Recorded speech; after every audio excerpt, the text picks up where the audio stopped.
ravi d'accueillir Fabrice Philippot, et qui sera au mieux que moi de se présenter et puis nous faire une belle conférence. Merci. Merci de votre invitation. Alors, je vais parler principalement de mon dernier bouquin qui s'appelle Changer les modes de vie. Donc, vous voyez, c'est le même titre. Et un sujet donc, qui est quand même assez central dans la problématique actuelle, puisque si on veut décarboner, enfin tout ce qu'on entend, hein, eh ben, ça implique de changer les modes de vie. Encore faut-il savoir ce que ça veut dire les modes de vie. Et je pense qu'il y a une bonne partie du débat actuel qui tourne autour de la difficulté de qu'est-ce que c'est qu'un mode de vie. Et donc je vais essayer de vous éclairer sur la question, juste signaler un peu d'autres travaux que j'ai pu faire. Hein, donc en tant que philosophe, et donc oui, j'ai oublié de me présenter peut-être plus dans le détail. Donc, je suis enseignant à l'Institut Mines Télécom, comme on voit le logo là-haut, donc plutôt dans le domaine de la techno. Mines Télécom, c'est pas écolo, hein, c'est surtout ceux qui, disons, encouragent la 5G, la 6G, la 7G. Enfin, moi, je suis dans un milieu où c'est très pro-techno. Hein. Et je suis chercheur à l'Université de Paris et dans le laboratoire de changement social et politique, où donc je fais de la philosophie politique et appliquée à l'écologie politique. Donc voilà quelques-unes de mes publications, de mes dernières publications sur les quelques dernières années. Donc je ne vais pas parler tellement de sobriété numérique ou de questions de numérique, même si je vais peut-être prendre un exemple ou deux, parce que, juste pour dire, ça, le numérique, c'est quand même le secteur dont l'impact augmente le plus vite aujourd'hui à l'échelle mondiale, notamment en termes carbone. Hein, donc c'est un secteur qui est particulièrement problématique. Mais ça me servira juste d'exemple. Alors l'enjeu des modes de vie, quand on regarde un peu qui en parle, hein, je donne juste quelques exemples. Vous savez peut-être, pour ceux qui suivaient déjà l'actualité écolo, que lors du sommet de Rio, le sommet de la Terre en 92, où a été signée la Convention 4 sur les changements climatiques, George Bush père était venu pour signer en disant attention, notre mode de vie n'est pas négociable. On peut négocier les gaz à effet de serre si vous voulez, mais notre mode de vie n'est pas négociable. Alors, c'est une petite phrase qui est devenue assez célèbre, hein, mais effectivement, il y a bien un enjeu derrière cette histoire de mode de vie. Si je continue de regarder un petit peu dans ce qui nous passe sous les yeux, hein, le Commissariat général au développement durable, donc c'est la première illustration, pardon, qui est juste derrière moi, qui dit, regardez, transition écologique, consommation et mode de vie durable. Donc il est encore question de mode de vie. Et puis le dernier exemple, hein, c'est un petit livret qui a été édité par la métropole Grand Lyon en août 2022. Ceux qui sont proches des équipes municipales, vous avez peut-être déjà vu. Et donc, voilà, prospective, que faut-il faire à Lyon? Il faut changer, alors, ils disent les comportements, mais enfin, vous voyez, mode de vie soutenable. Donc, on est quand même bien au cœur du problème, semble-t-il. Entre ceux qui ne veulent pas changer et ceux qui disent « Ah bah oui, il faut changer, et s'il faut changer quelque chose, c'est ça qu'il faut changer. » Ouais, mais qu'est-ce que c'est que ça? Alors, je vous propose déjà quelques définitions, puis après, on va voir un peu quels sont les enjeux d'un changement de mode de vie. Alors, il faut distinguer les choses. Hein. En philo, nous, on aime bien avoir des mots clairs, on essaye de savoir de quoi on parle, et on n'est pas dans la confusion. Donc, on distingue les choses, et on peut définir les modes de vie comme les pratiques répétitives et largement répandues. Donc, par exemple, ce qu'on appelle les déplacements pendulaires. Les gens prennent leur voiture pour aller au travail. Ils prennent leur voiture, en général, lundi, mardi, mercredi, jeudi, vendredi. Puis après, c'est le week-end, et ainsi de suite, et ainsi de suite. Donc, quand on connaît les déplacements, on peut dimensionner les routes. On peut prédire à quel, disons, rythme on va renouveler le matériel de route, le matériel de voiture, le matériel... On peut prévoir en gros le nombre d'accidents qu'il va y avoir, donc on peut dimensionner la taille des hôpitaux, on peut dimensionner la taille des cimetières aussi, puisqu'on sait à peu près combien il va y avoir de morts. Donc vous voyez, dans les modes de vie, en fait, les modes de vie, c'est socio-technique. C'est pas des choix individuels, hein, c'est socio-technique, c'est des infrastructures, et donc ça relève en partie, et c'est là que je vais détailler un peu, de choix collectifs. C'est pas simplement des choix individuels. Les choix individuels, c'est les styles de vie. Donc les modes de vie, c'est les pratiques répétitives et largement répandues. Et les styles de vie, c'est les variations individuelles. Je peux préférer arriver tôt au travail, par exemple. Mettons que dans mon entreprise, tout le monde commence à 8h30. Moi, j'aime bien arriver à 8h, mettons. Bon, mais je vais quand même faire des déplacements pendulaires comme tout le monde, en fin de compte. Donc, ça ne change pas vraiment les agrégats statistiques, mais dans les possibles offertes par les modes de vie, je fais mes choix. Donc, en fait, les choix, les variations individuelles sont très conditionnées par les modes de vie, comme vous le voyez évidemment. Donc, mode de vie, style de vie, les genres de vie, c'est toutes les minorités actives organisées qui essayent de changer les modes de vie. Ça peut être les entreprises. Donc, comment est-ce qu'on s'est retrouvés tous avec des smartphones alors que, je peux vous garantir, mon bouquin ne parle que de ça. En 2007, quand le smartphone, ce qu'on appelle aujourd'hui smartphone, est sorti, non seulement la plupart des gens n'ont pas vu du tout l'intérêt, même les spécialistes, mais c'était objectivement sans intérêt, pour des raisons que je pourrais détailler après, sauf en termes de gadgets, si vous voulez. Aujourd'hui, vous voyez bien que j'entendais QR code. Comment vous voulez faire QR code si vous n'avez pas l'appareil qui flash et qui... Voilà. Donc, si vous ne l'avez pas, il y a plein de choses que vous ne pouvez pas faire parce que c'est devenu un mode de vie. Donc, vous pouvez toujours choisir un style de vie qui est en marge des modes de vie dominants, mais vous serez en marge. D'accord ?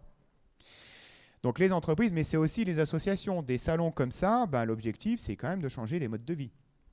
Alors, plutôt dans un sens contraire à celui d'une partie des entreprises. Vous comprenez ? Donc, c'est des chocs qui essayent de changer les modes de vie dans un sens ou dans un autre. Les associations, les syndicats, ils n'essayent pas de défendre un salarié. Ça, c'est le cas pour le syndiqué, le militant syndiqué. Il défend 1, 2 salariés, c'est à sa portée. Mais pour augmenter le SMIC ou des choses comme ça, c'est des minorités actives organisées qui défendent des millions de salariés. Donc, vous voyez, c'est des modes de vie dans ce cas-là. Ce n'est plus des styles de vie. C'est aussi le gouvernement. Vous allez me dire, oula, pourquoi le gouvernement ? Le gouvernement, il est quand même majoritaire. Non, c'est une minorité. C'est quelques personnes, quelques centaines de personnes, souvent. Un parti avec au mieux quelques dizaines de milliers, voire 100 000 adhérents. Donc en fait, c'est des minorités. C'est des minorités qui essayent de changer aussi les modes de vie et qui les changent à la marge. Alors parfois de manière très conflictuelle, confère ce qu'on a pu voir sur les retraites ou quoi. Vous voyez, c'est quand même une minorité. Donc les genres de vie, c'est les minorités actives qui sont organisées, qui cherchent à changer les modes de vie. Et tout ça, c'est dans le système. Tout ça, c'est dans le système. Chaque genre de vie a tendance à nommer le système de manière différente. C'est pour ça que je ne m'attarde pas trop là-dessus. Les écolos vont dire le système, c'est un système productiviste. Les salariés qui sont aux prises avec le capital privé vont dire c'est un système capitaliste et ainsi de suite. Bon, il y a plein de noms et il y a un débat sur quel est le système exactement. C'est pour ça que je ne vais pas plus loin en fait dans la dénomination du système. Ce n'est pas trop le sujet d'aujourd'hui. Alors les modes de vie dans le libéralisme, comment ça se passe ? Le discours officiel, c'est que le consommateur est souverain. Il peut choisir ce qu'il veut. S'il a envie de choisir des tartes à la fraise plutôt que des tartes à l'abricot, aucun problème. Le marché va s'auto-réguler. L'offre, la demande, bon, très bien. La réalité, c'est les inégalités et les rapports de force, les modes de vie qui dominent, c'est-à-dire que vous pouvez choisir, oui, entre la tarte à la fraise et la tarte à l'abricot, mais si vous voulez, j'entendais la conférence précédente, des plantes médicinales ou des choses comme ça, il faudra venir ici pour les trouver. C'est ultra minoritaire et c'est très très très difficile à trouver. La majeure partie des personnes pensent que ça relève de la légende. On utilisait ça, oui, il y a 150 ans. Et bon, vous voyez, c'est très très minoritaire.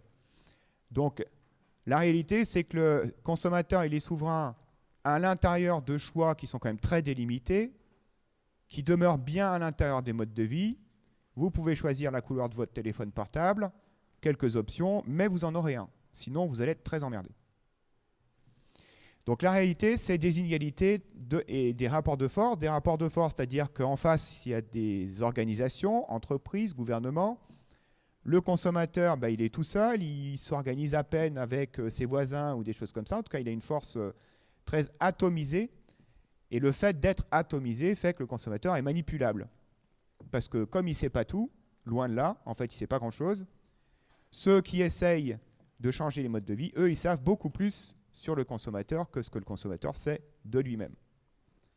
Et donc, ils vont placer à des endroits stratégiques, là où on peut choisir, des petits indicateurs pour essayer d'orienter les comportements plutôt vers de la consommation, des grandes entreprises, etc. etc. D'où les plantes médicinales qu'on a entendues tout à l'heure, remplacées par les pharmacies, les big pharma, et voilà, tout ça, c'est l'industrie, et qui... Donc, il y a tout un tas de méthodes. Enlever les spécialistes, rendre ça non fréquentable, faire en sorte que ce ne soit pas validé par les institutions, on va dire que c'est dangereux et que ça relève de la charlatanerie. Enfin, il y a plein de techniques pour évincer en fait, un certain mode de vie et prendre la place de ce mode de vie et rendre les gens dépendants de ce mode de vie. Et donc, très difficile d'en sortir. Il est d'autant plus difficile d'en sortir qu'évidemment, ce mode de vie s'est installé auprès de beaucoup de gens. Vous comprenez, ce n'est pas des choix individuels, c'est des pratiques répétitives et largement répandues. Donc, comment toucher beaucoup de gens à la fois? C'est aussi des besoins sociaux non financés. Les hôpitaux, il n'y a plus d'argent. Par contre, pour le numérique, il y a énormément d'argent. Donc, voilà, je pourrais donner plein d'exemples. Pour la 5G, pour la 6G, il n'y a pas de problème d'argent. Pour l'IA, il n'y a aucun problème d'argent. Il y a énormément d'argent pour l'intelligence artificielle. Par contre, pour les plantes médicinales, voilà, on est là, vous voyez, avec des petits moyens. Donc, on n'a pas une grosse voiture, on n'a pas un grand hôtel, vous voyez, ça parle de soi-même. Les besoins artificiels, les besoins sociaux non financés, et un citoyen qui est isolé face à la puissance organisée des entreprises. Alors, la solution, historiquement, ce problème, il n'est pas nouveau. Les gens s'en sont aperçus déjà il y a 200 ans, mais même davantage. La solution qui a été mise en œuvre beaucoup au 19e et au 20e siècle, surtout au 20e siècle, c'est de dire tout ça, oui, c'est le marché, c'est le libéralisme, ce qu'il faut à la place, c'est autre chose. Et l'autre chose, ça s'appelait le socialisme et la planification. Donc je mets une petite citation d'un économiste qui a joué un très grand rôle là-dedans, Charles Bettelheim. Il dit « Le marché est un mécanisme aveugle, spontané et automatique, tandis que le plan est conscient, réfléchi et artificiel au construit. » Oui, on va décider tous ensemble de quels sont nos besoins, on va planifier et ça résout le problème. Oui, justement, sauf que ça marche pas très très bien. Sinon, l'alternative sera encore là, facile à comprendre. Et, les limites de la planification socialiste, que je regarde un peu dans ce bouquin, je regarde de très près le cas de la Yougoslavie, parce que la Yougoslavie a en fait pratiqué les 3 grandes formes de socialisme qui ont existé dans le monde et qui existent encore. Le socialisme centralisateur, c'est-à-dire que c'est l'État qui décide de tout. Si vous voulez, il n'y a plus de propriété ou très peu de propriété privée où tout ce qui est grand, en fait, est étatisé. Donc, en fait, c'est le modèle soviétique. Le socialisme avec marché, donc c'est le socialisme sans marché, le premier. Le socialisme avec marché, c'est ce qu'on a en Chine aujourd'hui, après avoir eu le premier type de socialisme. Mais ils sont passés au deuxième type, socialisme avec marché. Donc Huawei, par exemple, Huawei n'a pas d'actionnaire. Vous voyez que ça marche bien quand même, Huawei. Il n'a pas d'actionnaire. Ça appartient officiellement au syndicat des travailleurs de Huawei et indirectement au Parti communiste. Donc il ne faut pas imaginer que la Chine, c'est une économie capitaliste. Ce n'est pas ça, même si on peut avoir l'impression de loin. Et puis le troisième que la Yougoslavie a essayé aussi, c'est le socialisme autogestionnaire. C'est-à-dire qu'il y a bien une décentralisation de la décision, mais prise par les travailleurs eux-mêmes, en grande partie. Et pour ce qui est de l'ordre extérieur de la production, par exemple les hôpitaux, les services sociaux, avec les usagers. C'est comme ça que c'était en Yougoslavie. Alors il y a plein d'avantages à ce système-là, notamment pour le démarrage de l'industrialisation. Ça a plutôt bien marché. La Yougoslavie autogestionnaire a été une grande fierté des Yougoslaves. Là-dessus, toutes les études sont d'accord. Le fait de pouvoir participer à la décision en matière de production, les gens étaient ravis, ils participaient. Il y avait assez peu d'absentéisme. Ils participaient réellement à la production, à la prise de décision dans les entreprises. Le travail était donc beaucoup plus reconnu que ce que ça n'est en France. Les témoignages de l'époque disent aussi que l'ambiance dans les entreprises est bien meilleure. C'est-à-dire qu'il n'y a pas de caporalisation. Le chef a dit, les gens travaillent, personne ne dit rien et on repart. On est bien content de repartir parce qu'on se fait chier au boulot. C'était pas ça en fait. Donc il y a plein d'avantages. Je essaye de lister les avantages et les inconvénients là-dedans. Mais il y a quand même un certain nombre de difficultés, notamment le socialisme centralisateur. Tout centralisé, c'est le moindre truc qu'il faut demander à l'instance centrale, évidemment, ça génère de la bureaucratie incroyable. Ça rigidifie en fait l'économie avec une tendance à une croissance extensive, c'est-à-dire on multiplie les usines identiques, plutôt que intensive, c'est-à-dire qu'on va avoir des usines qui se transforment, qui innovent. Fait qu'une difficulté à innover. Donc en fait, ces pays ont souvent importé beaucoup de technologies de l'Ouest, des pays capitalistes. Il y a un problème dit des stimulants, pas tellement dans le socialisme autogestionnaire, mais dans le socialisme centralisateur, oui, parce que en fait, toutes les entreprises devenaient des administrations et les gens ils se faisaient chier au boulot. Vous ne voyez pas l'intérêt, il n'y avait aucune prise sur la décision. Et donc, il y avait du marché noir en grande quantité. En plus, ça marchait pas toujours très bien. Hein. Ça, c'est le quatrième problème.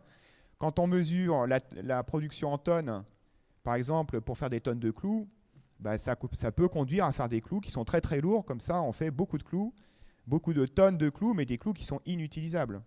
Donc, il y avait des problèmes de ce type-là. En Yougoslavie, par exemple, ils mesuraient le nombre de kilomètres parcourus pour labourer. En fait, c'était plus rapide de labourer le tour du champ pour montrer que voilà, il y a quand même du labour, et puis après de tourner autour du champ avec le soc levé pour faire les kilomètres.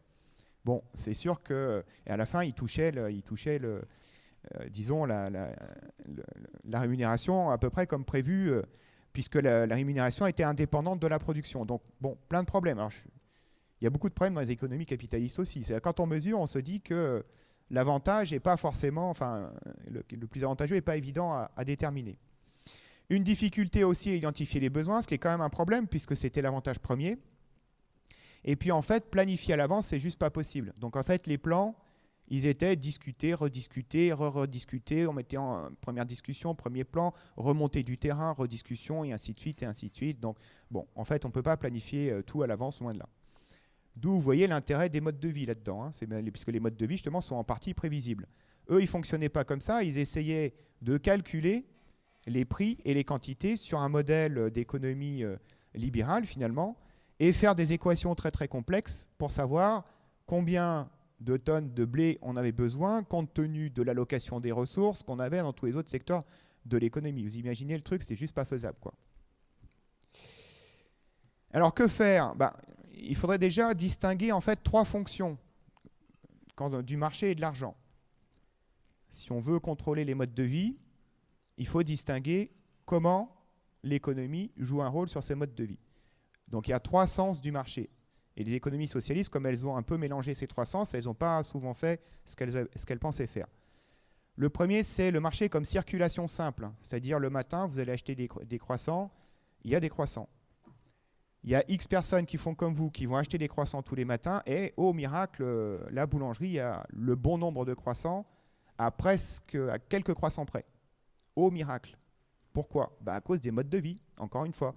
C'est que c'est à peu près toujours les mêmes personnes qui reviennent à peu près prendre la même quantité de croissants, et donc le boulanger sait à peu près quelle quantité. Il n'y a pas besoin de calcul central pour savoir combien de croissants vont être faits. Donc là, l'argent, c'est un moyen d'échange. Je donne de l'argent, c'est-à-dire je pourrais donner ce que je fabrique, je pourrais donner des clous si je fabrique des clous, mais c'est plus pratique de donner de l'argent. C'est juste un moyen d'échange. Mais il y a un danger avec cet argent, c'est qu'on peut le thésauriser, on peut le mettre de côté, et on peut créer de l'inégalité. Donc dans ce cas-là, c'est ça qui est à réguler. C'est la thésaurisation, ce que certains peuvent mettre de côté, puis après leurs enfants récupèrent, mettent de côté, les enfants des enfants des enfants mettent de côté, et à la fin, vous avez Bolloré ou Bernard Arnault qui ont mis beaucoup de côté, en plus en payant pas trop les salariés, et qui se retrouvent à hériter de fortunes gigantesques. Et ça vous explique pourquoi dans notre économie aujourd'hui, vous avez CNews et la ligne politique de CNews qui explique que tout est de la faute des immigrés et vive les catholiques. Enfin, voilà. Parce que Bolloré, derrière, c'est ce qui explique la ligne de ces médias. Donc on est informé suivant la propriété privée des médias, ce qui est quand même un problème. Donc thésaurisation, spéculation aussi, utiliser l'argent ou en tout cas les marchandises pour les raréfier. Donc le boulanger, par exemple, qui dit, au lieu de fabriquer 100 croissants aujourd'hui, j'en fabrique 50 et j'augmente le prix parce que je sais qu'il y a beaucoup de gens qui veulent des croissants, je vendrai au plus offrant. Vous voyez, là, oui, ça va créer des inégalités. Et donc voilà, premier problème, il faut réguler ça, évidemment. Si on veut maîtriser les modes de vie, il faut réguler le marché à ce niveau-là. Donc le socialisme a raison, mais il faut être plus précis sur ce qu'on veut réguler. Deuxième élément, l'évaluation décentralisée, c'est-à-dire est-ce que je préfère les croissants ou est-ce que je préfère les clous? Si j'ai 10 euros, est-ce que j'achète 10 euros de clous ou 10 euros de croissants? Pris dans l'abstrait, comme ça, on imagine 70 millions de personnes qui font, enfin tout le monde ne dépense pas de l'argent, mais en France, mais disons 50 ou 55 millions de personnes qui font des choix comme ça, essayer de prédire comment va aller l'économie, c'est impossible, vous comprenez bien, si on pose des problèmes dans ces termes-là.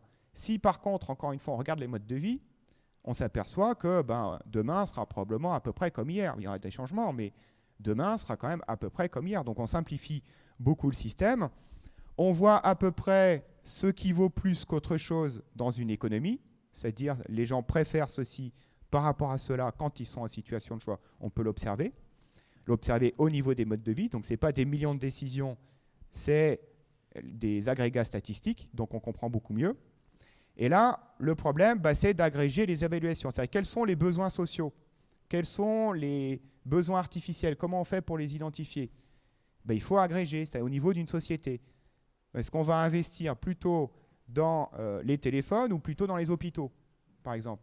Il faut que la question arrive à se poser à un certain moment, à un certain endroit. Aujourd'hui, elle ne se pose pas vraiment, puisque vous donnez votre argent, enfin l'argent que vous donnez pour le téléphone, ce n'est pas du tout l'argent que vous donnez pour l'hôpital. Il n'y a pas vraiment d'endroit où on décide si on veut de l'un plutôt que de l'autre, en fait, sinon au niveau du gouvernement. Donc il est là le problème, c'est comment est-ce qu'on fait pour se réapproprier les moments d'arbitrage. Le troisième élément, je l'ai abordé un petit peu, c'est l'investissement. Donc là, le problème qu'on a aujourd'hui dans nos économies, c'est qu'il y a de l'investissement, probablement pas de vous, pas beaucoup, pas de moi non plus, parce que c'est les grands fonds de capitaux ou c'est les investissements publics. Donc on a une prise quand même qui est très très indirecte. On ne sait pas réellement où va l'argent, c'est-à-dire ce qui est financé. On se doute bien un petit peu quand même qu'il y a beaucoup d'argent dans le numérique. Moi, je le sais parce que je connais les chiffres. Vous, je pense que vous ne mesurez pas à quel point ça va dans le numérique aujourd'hui et pas dans autre chose. Par contre, cet argent, il fabrique l'avenir. Il fabrique l'avenir. Donc, il devrait y avoir une visibilité de ces investissements pour savoir quels vont être les modes de vie de demain. Nous, dans les laboratoires à Mines Télécom, les gens disent « demain, il y aura la 6G ». Pourquoi ils peuvent dire « demain, il y aura la 6G » sans consulter personne? Pourquoi ils peuvent dire ça? Parce qu'ils savent que les grandes entreprises sont en train de mettre énormément d'argent et que ça serait quand même étonnant que ça ne marche pas. Il y aura des assos qui vont râler, comme d'habitude, mais on les aura à l'usure. Parce que de toute façon, elles ne sont pas riches, 3 plaies 2 tondus, il faut juste attendre. Vous voyez, on peut le voir ça. Simplement, il faudrait le rendre visible. Évidemment, ils n'ont pas intérêt à ce que ce soit trop visible. Donc là aussi, avantage au système socialiste, à condition que ne se soit pas préempté par une élite lointaine qui elle-même n'a pas idée de ce que sont les besoins sociaux. Comment est-ce qu'on fait pour redescendre la décision, encore une fois? Vous voyez? Donc finalement, on comprend mieux quelles sont les limites de la planification. Donc il faut planifier, certes, mais il ne faut peut-être pas abolir le marché. Si c'est abolir le marché, c'est prendre le contrôle de tous les échanges quotidiens. C'est un truc de fou, par un moyen centralisé. C'est décider de manière centralisée de toutes les évaluations qui se passent partout dans le pays. Vous voyez, c'est complètement fou. Et c'est décider de tout l'investissement à partir d'un point central. C'est juste pas possible. Donc ça, il ne faut pas le faire. Clairement, ça a échoué d'un point de vue historique. La question, ou alors ça a donné des dictatures. Donc la question, c'est comment socialiser sans détruire les libertés. C'est ça la question. Alors bon, sans être trop long, en fait, quand on regarde dans le courant socialiste, on s'aperçoit que les modes de vie sont assez présents. C'est une thématique qui est assez présente. J'ai mis une petite citation en haut, regardez, de Engels, qui était le grand compagnon de Marx. Les hommes, enfin maîtres de leur propre mode de vie en société, deviennent aussi par là maîtres de la nature, maîtres d'eux-mêmes, libres. Quelque part, l'objectif du socialisme et du communisme, c'était de maîtriser les modes de vie. Donc ça devrait parler aussi aux socialistes. Dans un contexte où il y a des alliances écolo-socialistes, ça peut être intéressant de se dire qu'il y a quand même des points communs et des passerelles. C'est un concept qui a été très peu utilisé, en fait, dans la littérature socialiste historique, c'est-à-dire depuis une centaine d'années à peu près, très très peu mobilisé, mais qu'on retrouve quand même ici ou là. On retrouve Il y a un bouquin de Trotsky là-dessus qui dit, en 1927, il dit, maintenant on a nationalisé l'économie, on a étatisé une grande partie, on a fait la révolution politique, c'est-à-dire que le tsar, ça est terminé, on a une démocratie, ou en tout cas à cette époque-là, c'était encore une démocratie. Donc on a le contrôle de l'économie, on a le contrôle politique, maintenant il ne reste plus que le contrôle culturel. Bah oui, parce que les modes de vie, c'est le contrôle culturel. Les modes de vie, c'est ce qui nous définit en grande partie. C'est-à-dire, on fait les voyages pendulaires parce qu'on est ouvrier, ou on est cadre, ou on télétravaille parce qu'on est cadre, c'est plus difficile quand on est maçon, etc., etc. Vous voyez, les modes de vie nous définissent en grande partie. En fait, l'enjeu du mode de vie, il n'est pas simplement économique, il n'est pas simplement politique, on ne peut pas voter comme ça juste pour changer les modes de vie. Ça implique un changement d'identité, c'est-à-dire un changement de ce qu'on pense être nous-mêmes. Nous-mêmes, est-ce qu'on est vraiment ceci ou cela? Et pas seulement à l'échelle individuelle, à l'échelle collective. Je dis depuis le début que les modes de vie, c'est collectif. Donc c'est le métier de maçon qui peut évoluer, c'est le métier de ceci qui peut évoluer, c'est la manière d'habiter, par exemple, qui peut évoluer. La manière d'habiter, tout le monde sa petite maison pavillonnaire, évidemment, tout le monde a des bagnoles. Qu'est-ce que vous voulez qu'il n'y ait pas de miracle? Le pavillon, ça prend de la place. Beaucoup de pavillons, ça prend de la place, encore plus de place. On ne peut pas mettre des commerces partout parce que les commerces ne seraient pas rentables. Donc c'est bien évident que tout le monde aura des bagnoles dans ce contexte-là. La zone pavillonnaire crée la voiture. Ça va ensemble. On ne peut pas dire je veux un pavillon et pas de voiture. Ou c'est des cas particuliers. Donc vous voyez, ouais, mais moi je veux un pavillon. Pourquoi je veux un pavillon? Pourquoi je veux un pavillon? Que je me pose vraiment la question. Vous voyez? Si vous regardez les villes sans voiture, historiquement, les villes sans voiture, en fait, c'est souvent ce qu'on appelle les maisons de village, c'est-à-dire des maisons avec un petit espace vert derrière, à l'intérieur. Vous voyez, à l'extérieur, vous voyez que des maisons. À l'intérieur, en fait, il y a un petit espace vert. Là, vous n'avez pas besoin de voiture. L'espace vert est suffisamment limité pour qu'il y ait une densité suffisante pour qu'il y ait des commerces accessibles à pied ou en vélo. Donc, en fait, les modes de vie, ça a des implications majeures en fait, sur le quotidien. Si on ne prend pas conscience de ça, on choisit un pavillon, puis on dit ouais, je suis bien obligé d'être dépendant de la voiture. Ça c'est sûr, forcément. Donc voilà, c'est ça le mode de vie. Alors, Otto Neurath, alors là c'est peut-être un peu pointu pour vous, mais Otto Neurath, c'était un grand révolutionnaire allemand qui a été un des leaders de la République socialiste de Bavière en 1918. Donc vous voyez, ça remonte à assez loin. Et une espèce de commune de Paris, si vous voulez, en Bavière. Et lui disait, mais ça ne sert à rien d'essayer de calculer, comme disent les soviétiques, ce qu'il faut, c'est partir des modes de vie. Donc il avait déjà cette idée-là, en fait. Mais bon, il s'est fait, mettre dehors par la police et l'armée, donc ça n'a pas trop marché. Mais Trotsky analyse quand même ce que c'est que les modes de vie. Il dit, le mode de vie a une cohérence conceptuelle propre. C'est un peu ce que je vous ai dit depuis le début, c'est assez bien vu, finalement. Il dit que c'est scalaire, c'est-à-dire qu'il y a différents niveaux pour les modes de vie. Il y a le mode de vie qu'on a dans le village local ou le quartier. Le mode de vie qu'on a au niveau peut-être du travail, c'est autre chose, c'est plus grand. Le mode de vie qu'on a en tant que Français, en tant qu'occidental, vous voyez, c'est de plus en plus grand. Et qu'on va retrouver, si on se promène dans le monde entier, on va s'apercevoir que oui, ailleurs, ils ont des modes de vie complètement différents. Des manières de s'organiser complètement différentes. Et là aussi, c'est répétitif, c'est pas un, c'est plein. Que ces modes de vie sont interdépendants. Là, j'aime bien en général citer Boris Johnson qui dit qu'il faut qu'il y ait des riches parce que c'est les riches qui donnent envie aux pauvres de travailler, sinon ils ne travailleraient pas. Parce que comme les riches donnent envie, et les pauvres ont envie de travailler quand même pour avoir de l'argent, pour avoir un petit peu de ce qu'ont les riches. Donc il faut absolument des riches. Il dit ça Boris Johnson. Donc les modes de vie riches sont nécessaires au salut de l'humanité, ou en tout cas de l'Angleterre. Et donc on voit l'interdépendance entre les modes de vie pauvres et les modes de vie riches. Nous, on peut ici discuter, mais en fait 85% des achats se font en supermarché avec des gens qui regardent leur smartphone et qui regardent Beyoncé ou Jay-Z avec leur super montre. Vous voyez, c'est l'interdépendance des modes de vie. Et pour les changer, donc, c'est un enjeu culturel. Donc les évaluations pour changer les modes de vie, elles doivent s'insérer dans une discussion sur l'avenir que trace, il faut pouvoir les voir, ces modes de vie, si vous voulez, pour pouvoir les changer. Il faut en avoir conscience. Si on n'en a pas conscience, on ne peut pas vraiment les changer ou elles sont changées de l'extérieur.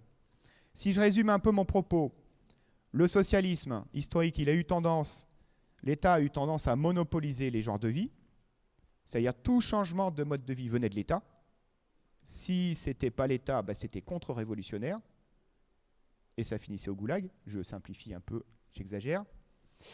Dans le libéralisme, c'est l'État et les entreprises, et surtout les grandes entreprises, qui monopolisent les genres de vie, c'est-à-dire que le changement vient beaucoup de ces organismes-là. Donc vous me voyez peut-être venir, c'est que pour rééquilibrer le changement, il faudrait que cela soit plus faible et que d'autres propositions soient plus fortes, notamment des salons comme ça, soient beaucoup plus forts, pour faire contrepoint à, j'ai entendu, Alpexpo, c'est ça, non, à Grenoble. Enfin, j'imagine qu'il y a des salons de l'industrie énormes ou les supermarchés qui, eux aussi, ont une influence pour changer les modes de vie.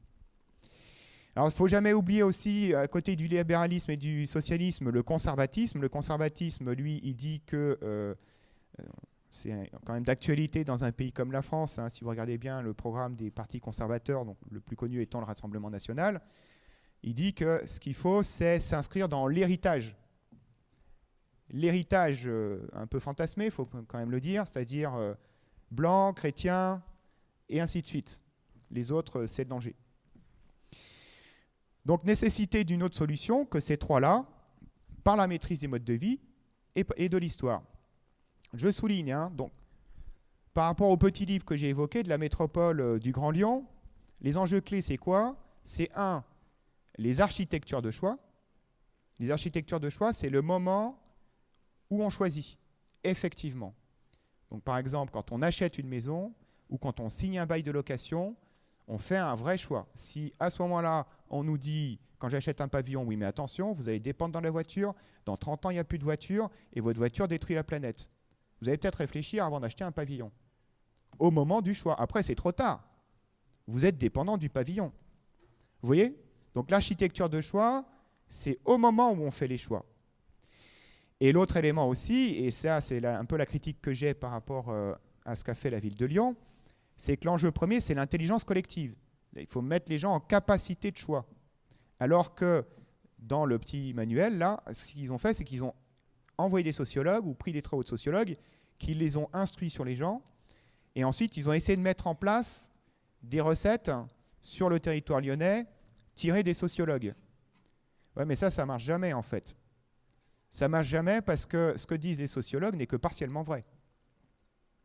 Ils n'ont pas accès, enfin en tout cas le résumé que donne le sociologue n'est qu'un résumé. Si vous voulez mettre les gens en capacité de choix, il ne faut pas penser à leur place. Les sociologues peuvent aider à penser des solutions. Bien sûr, ils peuvent aider comme tout expert, mais ils ne doivent pas décider à la place des gens. Donc nécessairement, tout dispositif d'appropriation des modes de vie doit être fait lui-même avec les gens, par tâtonnement. C'est pas trop au début, puis on trouve petit à petit quelles sont les informations clés. Parce que là aussi, dans les architectures de choix, ce qui est très important, c'est de ne pas donner trop d'informations. Il faut donner de l'information pertinente qui permet de décider, qui éclaire suffisamment les enjeux. Genre l'étiquette sur les produits qui est longue comme le bras, que personne ne lit parce que ça on n'y comprend rien et c'est écrit trop petit. Vous voyez, c'est pas forcément la bonne solution. Donc moi, je propose, en matière de numérique, je propose une mesure qui va peut-être vous éclairer sur là où je veux en venir. Ça serait par exemple d'obliger toutes les entreprises et les États à chiffrer la trajectoire socio-écologique qu'ils cherchent à produire quand ils lancent un produit ou une loi. Je donne un exemple. Si Samsung, avant de lancer son téléphone 5G, on l'avait demandé à Samsung, combien vous voulez vendre de téléphones? Évidemment, ils savent combien ils veulent vendre de téléphones, parce qu'ils ont investi. Comme ils ont investi, ils savent comment ils vont rentabiliser, ils ont un espoir en tout cas. Ils savent à qui ils vont vendre le téléphone, ils ont fait des études de marché. Ils savent quelles sont les fonctions qui vont probablement être utilisées, puisque c'est celles qui vont vendre. Donc en fait, on peut chiffrer écologiquement combien de gaz à effet de serre ça va faire, combien de tonnes de matériaux il faudra, si jamais ils réussissent. Vous voyez, c'est de la prospective, mais on peut chiffrer tout ça. Il y a un certain nombre aujourd'hui de think tanks et d'institutions qui le font pour le numérique qui existe. L'ADEME, par exemple, ou le Shift Project, qui chiffrent tous ces trucs-là. Donc, il suffit de le faire, mais au niveau d'un produit. Très facile. Ça s'appelle une étude d'impact, éventuellement, dans la loi. il n'y a pas de difficulté. Et ça, il faudrait le faire avant le lancement du produit, pour informer tout le monde. Comme ça, non seulement vous auriez le produit, mais vous auriez une idée du monde qui va avec. Ce n'est pas simplement un produit, c'est le monde qui va avec. Donc vous choisissez un certain monde. Évidemment, si vous voyez que grâce au numérique, on va être tous ceci, cela, ça produirait un petit peu plus de réflexion. Vous voyez, bon, vous imaginez bien que ce genre de loi, pour l'instant, beaucoup de gens y sont opposés. Hein, mais j'ai demandé au jury, c'est tout à fait possible, il n'y a pas de difficulté. Hein. Voilà, sur les modes de vie, une petite idée. Bon, on pourrait faire plein de mesures, hein, mais vous voyez, c'est cette idée-là. Ça va ? J'espère que j'étais assez clair.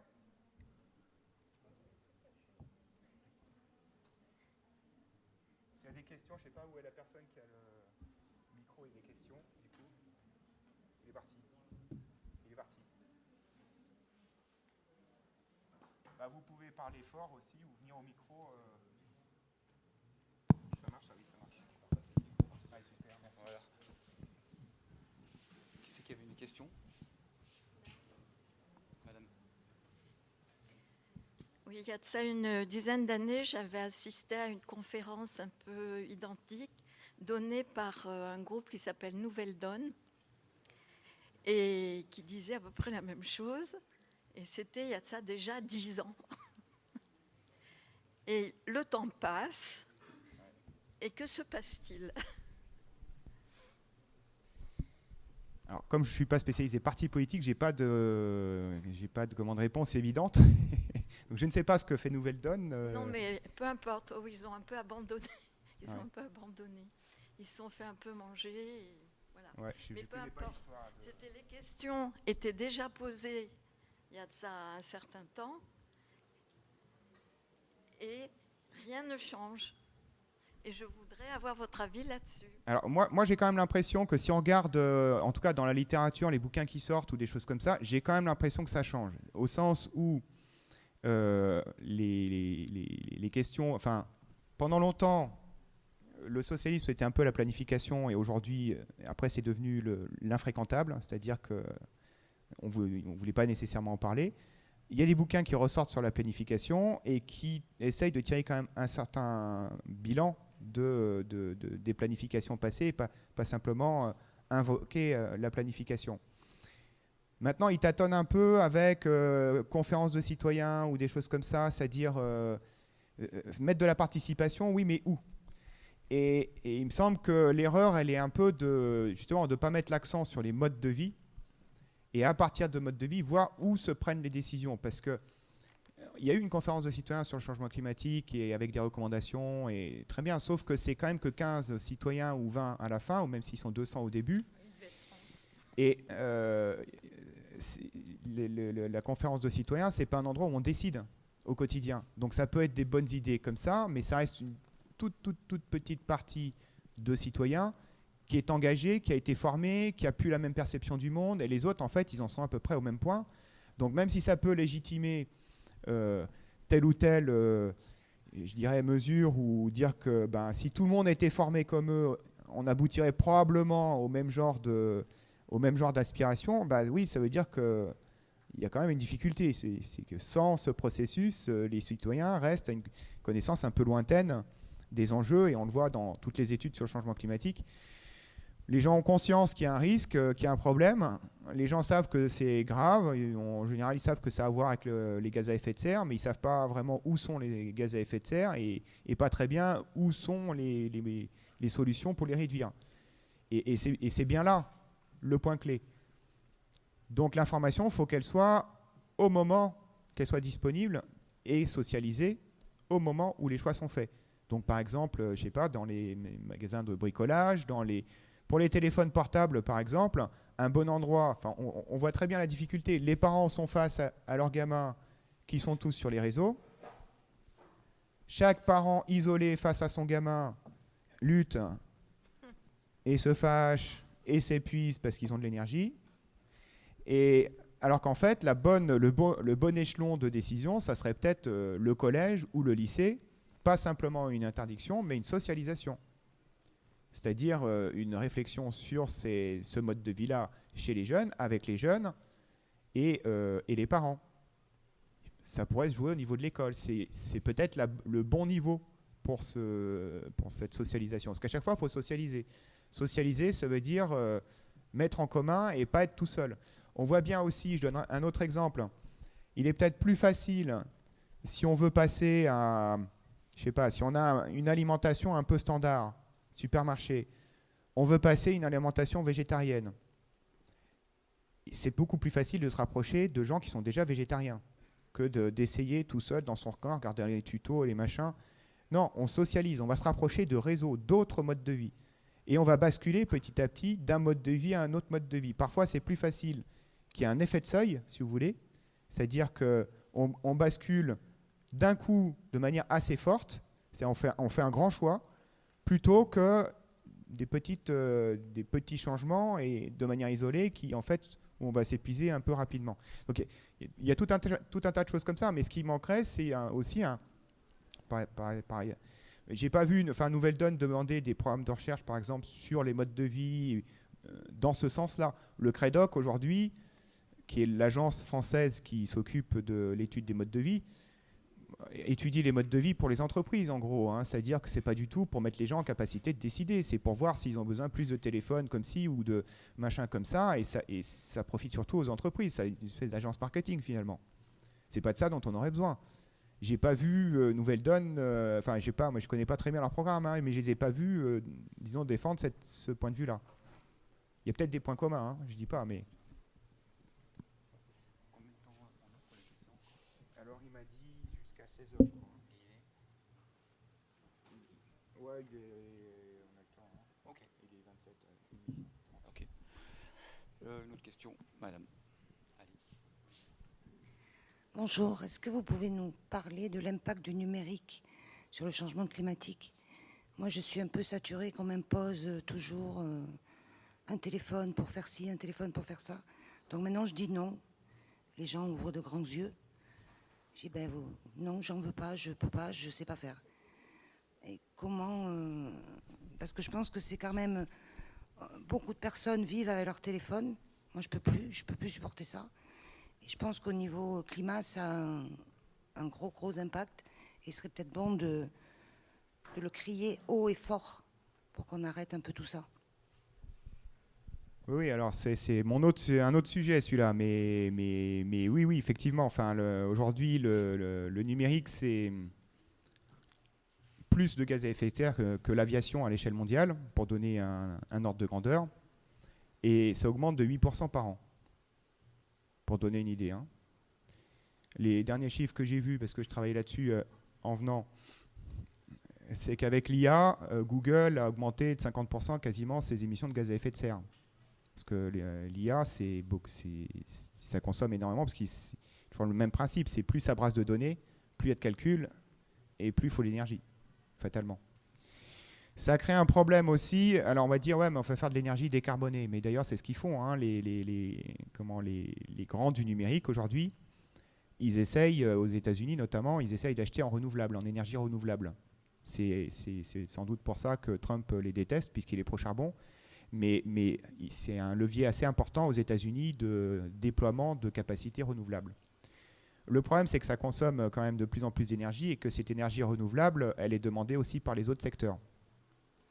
Et que la demande en énergie ne diminue pas vraiment. Et donc, tant qu'elle ne diminue pas, le renouvelable, il est en telle quantité faible pour le moment la décarbonation, elle est très lente. Elle n'est pas du tout au rythme qu'il faudrait pour, disons, être à zéro émission nette à l'échelle globale en 2050. Ce n'est pas du tout la bonne vitesse. Donc, en fait, le numérique rend les choses plus compliquées en augmentant la consommation d'énergie. Je ne sais pas ce que je peux vous donner comme chiffre encore, mais comme chiffre un petit peu spectaculaire, mais les chiffres qui circulent, c'est que la consommation, les émissions de gaz à effet de serre liées au numérique, qui en gros a une indication quand même de la consommation d'énergie, ça pourrait doubler ou tripler d'ici 2050. Avec l'IA, le jeu vidéo, ça aussi, c'est un problème, ça devient le e-sport maintenant. Mais c'est un secteur dont l'importance de consommation énergétique est La croissance est plus rapide que la croissance du numérique. Pour donner une idée de la totalité du numérique. C'est-à-dire que la part du jeu vidéo dans la totalité du numérique augmente. Donc d'ici 10 ou 20 ans, je ne sais pas. Mais oui, il y a vraiment un gros problème avec le numérique. Et comme on voit, tout passe par le numérique. L'IA, il n'y a pas le choix, ça va être dans Google de manière automatique. Enfin, on sera tous obligés d'utiliser l'IA si on fait une recherche sur Google, sur Bing, c'est déjà le cas, Microsoft, etc., etc. Tout ça génère du calcul, et à Mines Télécom, on s'inquiète pas tellement. Enfin, moi, je m'inquiète, hein. Mais je vois les collègues, ouais, bon. Cette année, je crois que, comme on a un agronome dans la salle, mais il me semble que les récoltes en France ont été 40% inférieures à cause des inondations, enfin des fréquences des précipitations qui ne sont pas tombées au bon moment et pas en bonne quantité. Effet du réchauffement climatique. Moi, parfois, je dis, est-ce qu'on va être la civilisation qui s'effondre de la manière la plus informée de l'histoire, parce qu'on aura le numérique pour s'informer et pour savoir que tout va mal. Grâce au numérique, on saura très bien que tout va mal. Pour autant, tout n'ira pas mieux. Enfin, vous voyez ce que je veux dire. Donc le numérique, aujourd'hui, c'est effectivement un puissant changement des modes de vie. Un puissant changement, avec toujours un peu les mêmes effets, c'est-à-dire que au début, ça ne sert à rien. L'iPhone, si je vous dis l'iPhone, puisque c'était le premier smartphone, l'iPhone, qu'est-ce qu'il avait d'original en 2007 quand il est sorti? Qu'est-ce qui a fait que ça a tout changé? C'était quoi le truc qu'il avait? Alors soit on me dit l'appareil photo. Non, c'est pas ça. C'était non, parce qu'en fait, à l'époque, Nokia commercialisait des téléphones qu'il appelait des smartphones, avec lesquels on pouvait envoyer des emails, en fait. Donc, c'était pas ça l'origine. C'était pas d'être connecté à Internet. C'était pas de prendre des photos. C'était pas la musique, mais on se rapproche beaucoup.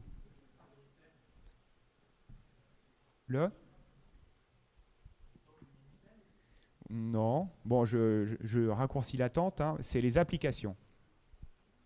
Les applications et notamment le magasin de musique. Effectivement. Parce que l'iPhone dérive de l'iPod, en réalité. Et le magasin de musique, c'est quoi? Eh bien, c'est un service en ligne. Au lieu de passer par un service analogique décentralisé, c'est un service en ligne. Tout le monde sur le même service.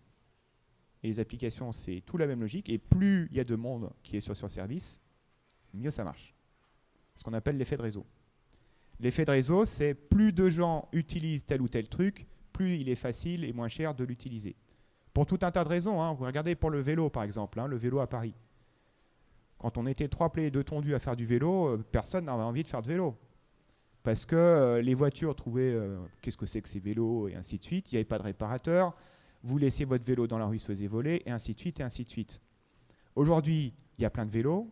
Ils roulent très mal, mais tant mieux. Ça fait peur aux voitures. Les voitures, maintenant, sont un peu plus civilisées vis-à-vis du vélo.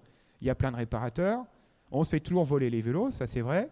Mais si vous ne voulez pas faire voler votre vélo, vous prenez le Vélib. Le Vélib résout ce problème-là. Vous n'avez pas de place chez vous, prenez le Vélib. Et ainsi de suite. Donc, en fait, plus les gens utilisent le vélo, plus il y a de réparateurs, plus il y a de gens qui savent faire du vélo, qui peuvent instruire les gens qui ne savent pas faire du vélo, etc. Et plus il est facile d'utiliser le vélo. Ça, c'est l'effet de réseau. Plus le réseau est grand, plus il est avantageux il est facile de participer du réseau et avantageux de participer de ce réseau-là. En fait, l'iPhone, avec ses applications, ça a été autant d'effets de réseau. L'application, elle ne fonctionne qu'à partir du moment où il y a plein de gens dessus. S'il n'y a personne sur WhatsApp, évidemment, aucun intérêt. Mais si tout le monde est sur WhatsApp, vous êtes bien obligé d'être sur WhatsApp. Donc en fait, la circulation passe sur un réseau, et si vous n'êtes pas sur ce réseau-là, vous êtes exclu. En tout cas, c'est difficile. Je ne dis pas que ce n'est pas possible, c'est possible, mais c'est de plus en plus difficile parce que vous arrivez, on peut rentrer qu'avec le QR code, il faut gueuler tout le temps. Voilà. Non, j'en veux pas tout le temps. Moi aussi, mon téléphone, il lit pas le QR code. Donc, chaque fois, j'ai le QR code, j'en veux pas. Bon. Mais voilà, c'est l'effet de réseau. Il faut voir l'effet de masse derrière en termes de changement de mode de vie. Donc, c'était l'application, la grande différence. Et maintenant, vous avez un magasin d'applications, pas que pour et tout passe par les applis, en fait. L'appli pour pour le docteur, l'appli pour le truc, l'appli pour le machin, l'appli. Les cartes, il n'y en a plus besoin, il y a des applis. Les machins, il n'y a plus besoin, il y a des applis. Et les applis contributives, ça marche d'autant plus que le consommateur travaille un petit peu pour l'appli et renseigne l'appli. Voilà, juste pour illustrer. Hein. On peut peut-être prendre encore quelques questions. C'est très intéressant, ces histoires de mode de vie. Et je pense que c'est quand même très, très occidental aussi, tout ça. On parle de nos manières de vivre à l'occidental. Est-ce qu'on est prêt, nous, intrinsèquement, chacun de nous, peut-être que c'est confortable aussi, cette histoire de mode de vie, et qu'on n'a pas trop envie d'en sortir aussi, quelque part. Il faut se remettre un petit peu aussi en question, je pense. Alors, oui, ça, c'est le côté. Ça fait une belle transition avec la conférence de Marc ce soir. Je pense que dans une Europe qui est de moins en moins rurale, profondément rurale et effectivement numérisée même sur l'agriculture et nos choix de consommation, est-ce qu'on a envie de changer de choix de consommation, tout simplement? On veut des produits de qualité, mais on ne veut pas les payer cher. Quelle solution? Ouais.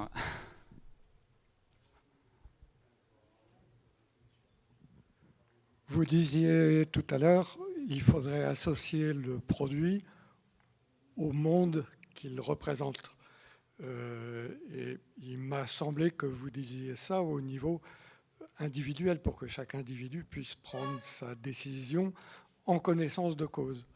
Mais est-ce que vous ne pensez pas que pour chaque individu, statistiquement, l'intérêt court terme prime sur la réflexion sur ce que ça signifie pour le monde?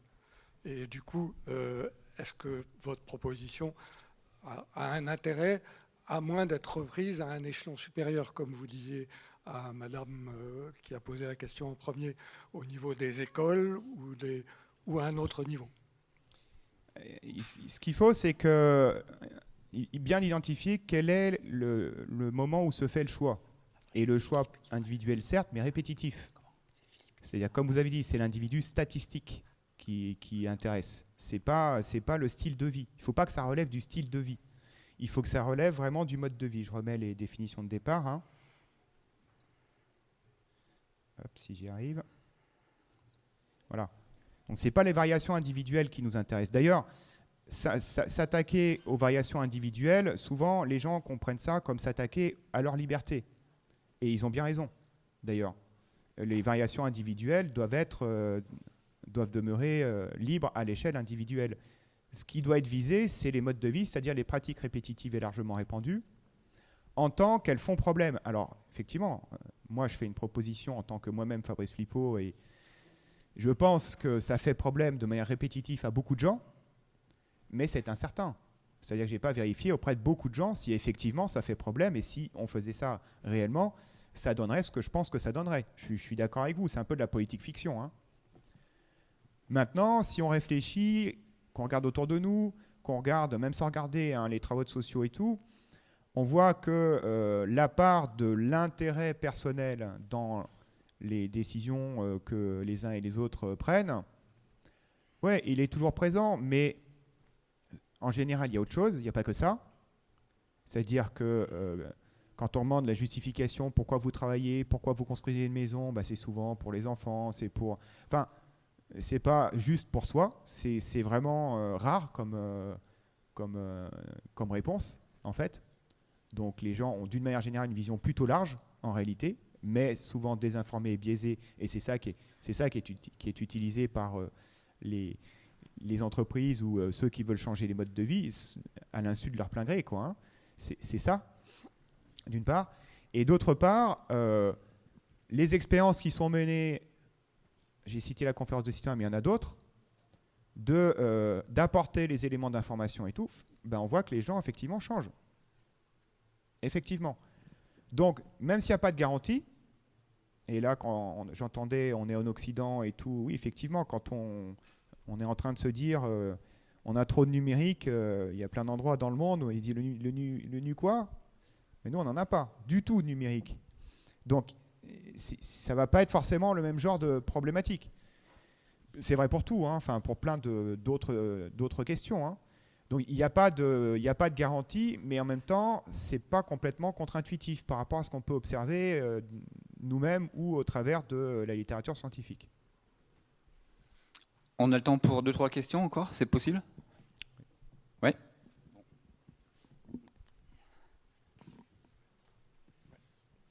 Oui, bonjour. Merci beaucoup pour la présentation, c'était très intéressant. Alors je vais remettre une petite pièce sur le numérique parce que je suis chercheur et syndicaliste dans la Silicon Valley grenobloise. Je travaille à Soitec, donc voilà, je suis un peu au cœur du réacteur, sachant que voilà, les semi-conducteurs, c'est ce qui va permettre de faire les composants. Donc là, c'est la partie amont de ce qu'on appelle le numérique. Et clairement, c'est pas pour rien que j'ai fini à la CGT. Alors fini, je sais pas, mais je pense qu'il n'y aura pas de retour en arrière. C'est-à-dire qu'aujourd'hui, je suis délégué syndical et je pense pas que je retournerai faire mes petites expériences en salle blanche. Mais alors clairement, la dissonance cognitive des salariés qui bossent dans ces boîtes, elle est très importante. En plus, en ce moment, il y a un vrai retournement du marché du travail. Donc, il y a beaucoup de jeunes qui arrivent, qui rentrent et qui repartent direct parce que alors soit la façon de travailler leur convient pas, mais aussi les questions autour de la finalité et des impacts, enfin des externalités négatives de cette filière forcément sont mises en avant. Après, on n'en a pas du tout parlé, et c'est pas le but de la conférence, mais on pourrait aussi parler des conditions de travail dans ces boîtes-là. Hein. Enfin, nous, on a dû mettre des gros coups de pression parce que les opérateurs de salle blanche qui font les puces que vous avez tous dans vos téléphones, il faut savoir que dans tous les téléphones au monde, il y a un bout de Soitec qui est donc à Bernin, pas très loin, et les salariés, en fait, peuvent même pas les pisser, quoi. Enfin, ça veut dire qu'on a des femmes qui font des cystites parce qu'il faut se retenir, parce que sinon ça touche les temps de pause, etc. Bon, je pourrais en parler des heures, donc je ne vais pas aller là-dessus, mais le but des syndicats aussi, je pense, c'est aussi de poser les questions qui fâchent, et les questions qui fâchent qui ont été largement abordées là-dessus.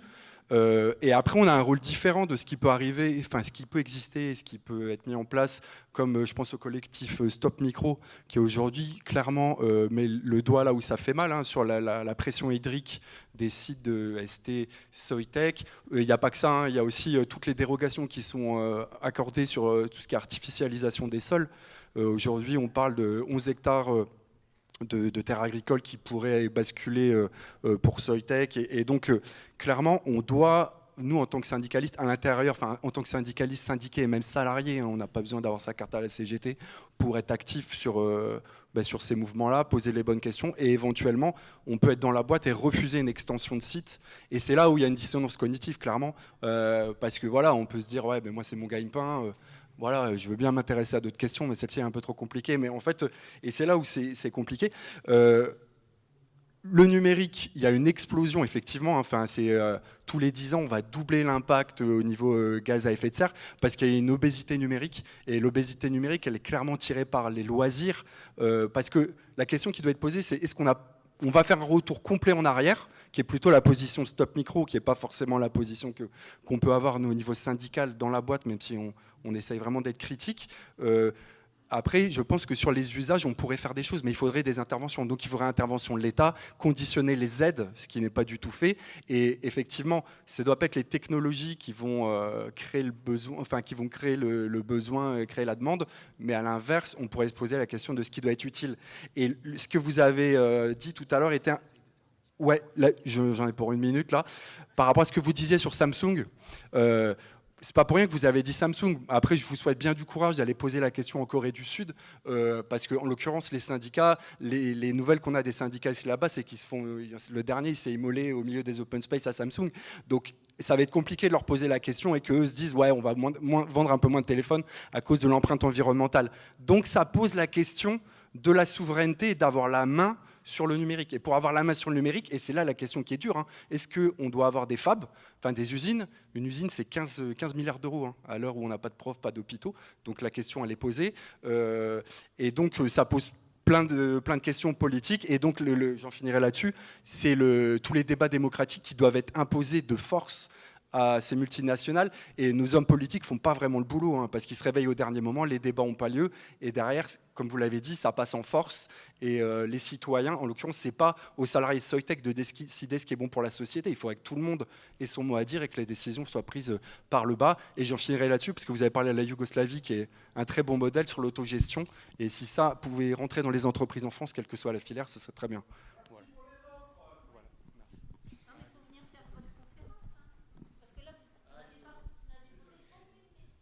Alors, juste un petit point hein, sur le... l'évaluation, ça peut être une évaluation sociale et environnementale aussi, hein. C'est-à-dire que j'ai insisté sur l'environnement, mais pourquoi pas, sur la fast fashion aujourd'hui, dire l'implantation des magasins Zara ou je ne sais quoi, vous achetez un produit de fast fashion, il faut savoir que ça a été fait dans telle ou telle condition. C'est un peu ce que font certaines associations. Simplement, elles sont petites avec leurs petits bras, alors que ça devrait être bien plus massif. Alors évidemment, ça conduirait à la fermeture d'entreprises. Des magasins Zara, il n'y en aurait plus, j'imagine, hein. Les vêtements qu'on achèterait, ils dureraient vachement plus longtemps. La mode, ça serait de la mode printemps, été, automne, hiver, comme c'était il y a 25 ans au mieux. Probablement. Là aussi, c'est de la politique fiction, ce que je dis, hein. Mais effectivement, le fait de laisser seulement les syndicats ou seulement les partis ou seulement les élections, ça pose un gros problème. Et pour lequel la Yougoslavie a répondu en partie, c'est-à-dire que les travailleurs avaient un vrai pouvoir de décision, mais c'était trop les travailleurs aussi, c'est-à-dire que les associations de femmes, les associations écolos, les associations ceci, cela, les autres enjeux en fait, qui n'étaient pas centraux dans la production, qui n'étaient pas centraux dans l'agenda des syndicats, en fait ils étaient très largement minorisés. Donc c'est un bon modèle, et en même temps, voilà, faut voir un peu quelles étaient les limites et essayer de trouver quelque chose qui aille plus loin ou différemment en tout cas que ce modèle-là. Sur le numérique, juste un point que vous avez dit, c'est beaucoup de loisirs. Je vais expliquer pour tout le monde pourquoi, hein. C'est parce que en fait, c'est la vidéo qui fait une bonne partie de la consommation pour une raison un peu simple en fait, hein. C'est que la vidéo, c'est pas de l'informatique très compliquée, puisque c'est allumer et éteindre une diode sur votre écran. Voilà ce que fait l'algorithme. Allumer et éteindre une diode sur votre écran. Ouais, mais si votre écran est super grand, ça fait un super logiciel, très gros. Et quand vous envoyez un très gros logiciel, ça prend beaucoup de puissance de calcul, de puissance de transmission. Et voilà, donc je ne sais pas si vous vous rappelez, mais pendant la Covid, tout le monde est passé, ou beaucoup sont passés à l'enseignement notamment passé par le numérique. Ça a créé un petit problème de bande passante. Netflix a dit, je passe de 8K en 4K, je baisse un peu la résolution, ça libère de la bande passante. Parce que c'est tellement énorme, en fait, ce qui passe par ces canaux-là. Et pareil, ça aurait pu être très bien anticipé. C'est-à-dire que le fait de tout numériser dans les médias, ça aurait pu être anticipé. Donc, ce n'est pas monsieur et madame tout le monde que maintenant, de toute façon, c'est la fibre ou rien. Je sais, hein, j'ai essayé d'avoir la fibre en cuivre, enfin le fil de cuivre, c'est fini. Il n'y en a plus. Vous êtes obligé de prendre la fibre. Donc, le mode de vie, il est numérisé, fibré. Vous avez le numérique ou rien. Donc, c'est juste, alors, pas de télé. Voilà. Donc, c'est pareil, ça aurait pu être anticipé. Ça aurait pu être anticipé au sens où la numérisation de la télé, ça aurait pu être le monde qui va avec, anticiper le monde qui va avec. Et peut-être qu'on l'aurait fait différemment. Peut-être que les écrans géants qu'on voit maintenant, quasiment 1 mètre par 1 mètre, très peu de gens les auraient achetés parce que finalement un écran de 19 pouces, ça suffit, etc., etc. Mais on se retrouve, c'est ça, on se retrouve. Le problème, c'est dans le libéralisme, on se retrouve avec les problèmes et les citoyens rendus responsables des problèmes après qu'ils se soient produits, alors qu'ils étaient au courant de rien. Vous constatez vous-même tous, toutes, ce genre de situation. En permanence, vous dites, ça c'est pas bien, ah merde, mais c'est trop tard, vous l'avez acheté le truc. Donc il y a un problème d'anticipation, et d'anticipation populaire, au niveau des modes de vie, pas simplement attendre le parti, voter, machin, pendant 5 ans, et qui va passer une loi, et c'est décidé par en haut à la manière un peu socialiste, et ça va pas bien marcher, parce que ça va être vécu comme punitif, parce que les gens vont se dire, mais c'est pas exactement ce que je veux, et tout. Enfin, vous voyez, ça crée plein de problèmes. Donc il faut repartir des modes de vie. Moi, c'est la proposition que je fais. Allez, on a 10 minutes pour une dernière question, c'est possible ? Allez. Ça va aller vite. On revient donc aux modes de vie qui sont monopolisés dans le socialisme par l'État, mais dans le but de faire quand même du social. Et en dessous, vous avez le libéralisme. C'est les gouvernements et les entreprises qui ont le monopole. Est-ce que vous croyez vraiment que les gouvernements ont leur mot à dire là-dessus ? Et c'est pour ça que c'est le bordel partout, quoi. Oui, c'est ce que montrent, je dirais, toutes les études. C'est pour ça que parfois on parle d'ordolibéralisme plutôt que de libéralisme. C'est-à-dire que si les entreprises sont dans la position dans laquelle elles sont, c'est bien parce que c'est organisé par les gouvernements successifs. Sinon, elles n'auraient jamais pu prendre la position qu'elles ont aujourd'hui, en fait. Donc c'est tout un tas de lois, de règlements, On pourrait en citer plein, je suis sûr que vous connaissez, il y a un exemple qui est vraiment, c'est pas passé, mais c'est vraiment caricatural. C'était par exemple les normes d'hygiène sur les marchés. De dire maintenant, il faut que tous les marchands vendent sur de l'inox, voire même de l'inox de qualité médicale, tant qu'on y est, le plus cher. Bah, les petits marchands, ils ne peuvent pas, donc ils ferment. Les seuls qui peuvent faire, bah, c'est les supermarchés. Donc tout le monde en supermarché. Et ça, c'est pas, ça a l'air tout bête, hein, mais c'est organisé aussi par les gouvernements, par l'État.